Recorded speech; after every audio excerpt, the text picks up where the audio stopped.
प्रस्तुत प्रकरण में अनावेदक क्रमांक 3 बीमा कंपनी की ओर से जवाब प्रस्तुत कर विरोध व्यक्त किया है।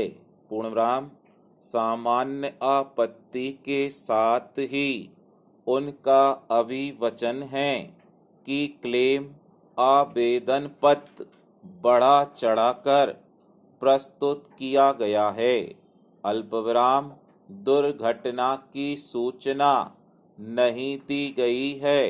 अल्पविराम वाहन चालक अनावेदक क्रमांक 1 के पास वैध एवं प्रभावी लाइसेंस नहीं था। अल्पविराम बीमा शर्तों का उल्लंघन हुआ है। अल्पविराम क्लेम आवेदन पत्र निरस्त किए जाने हेतु निवेदन किया गया है।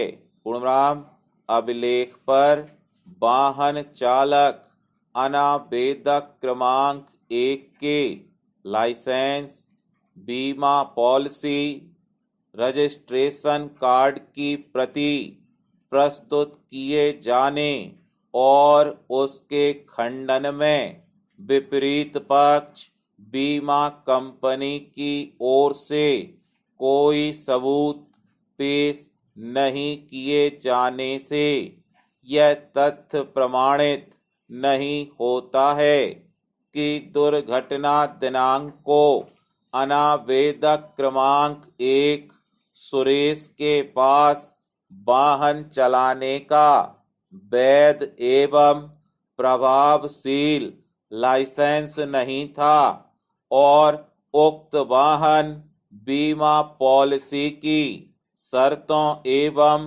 मोटर यान अधिनियम के प्रावधानों के उल्लंघन में चलाया गया था।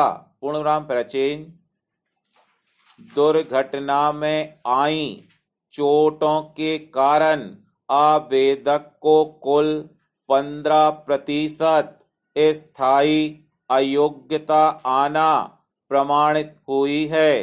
इस कारण से क्षतिपूर्ति के उचित निर्धारण के लिए हमें गुणांक प्रक्रिया का उपयोग करना होगा। पूर्णविराम इस संबंध में अवधारित न्याय दृष्टांत उल्लेखनीय है। पूर्णविराम इस न्याय दृष्टांत के परिप्रेक्ष्य में गुणांक प्रक्रिया के उपयोग के लिए हमें यह देखना होगा कि दुर्घटना के समय आहत की आयु क्या थी और उसकी वार्षिक आय क्या थी। पूर्णविराम दुर्घटना के समय आवेदक की आयु 40 वर्ष लगभग की थी। अल्पविराम दुर्घटना में यदि उसे स्थायी अपंगता नहीं होती तो भविष्य में निश्चित तौर पर यह अधिक कार्य करता तो उसकी आय भी बढ़ जाती। पूर्णविराम न्याय दृष्टांत में भविष्य में होने वाली आय नुकसान की क्षतिपूर्ति के संबंध में सिद्धांत प्रतिपादित किया गया है।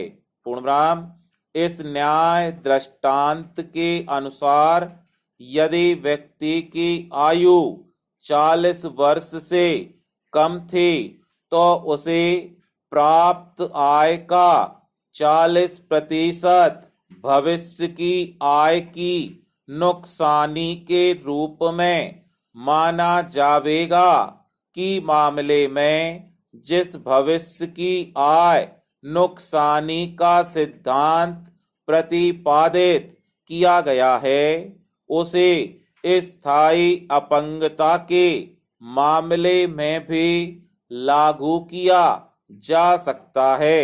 पूर्णविराम हस्तगत प्रकरण में आवेदक की आयु दुर्घटना के समय 40 वर्ष होना पूर्व कंडिकाओं में निर्धारित की गई है।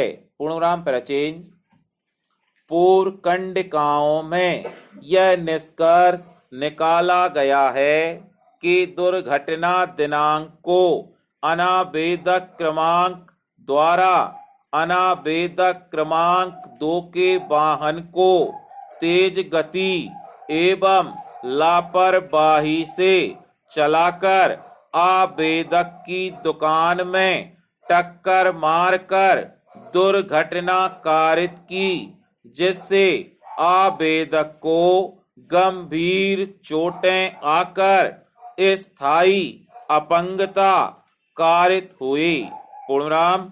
यह वाहन दुर्घटना के समय अनावेदक क्रमांक 3 के यहाँ बीमित था। पूर्णविराम। अनावेदक क्रमांक 1 द्वारा बीमा पॉलिसी एवं मोटर यान अधिनियम की किसी शर्त का उल्लंघन किया जाना प्रमाणित नहीं है। पूर्णविराम। अतः तीनों आवेदक गण क्रमांक 1 लगायत 3 का उत्तरदायित्व आवेदक को क्षतिपूर्ति राशि अदा करने का पूरा भार है। पूर्णविराम। स्टॉप।